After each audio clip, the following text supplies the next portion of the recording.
samahan niyo po ako maghimay ng pako kasi ang ulam natin for today's video is pako. Ayan, ganyan na lang siya karami. Madami lang po siyang tingnan pag yung hindi pa nahihimay, pero pag nahimay na ganyan na lang.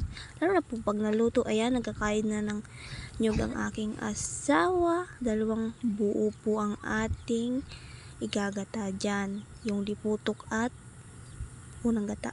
Ay, mali, hindi. Ayan, tapos na, napiga na.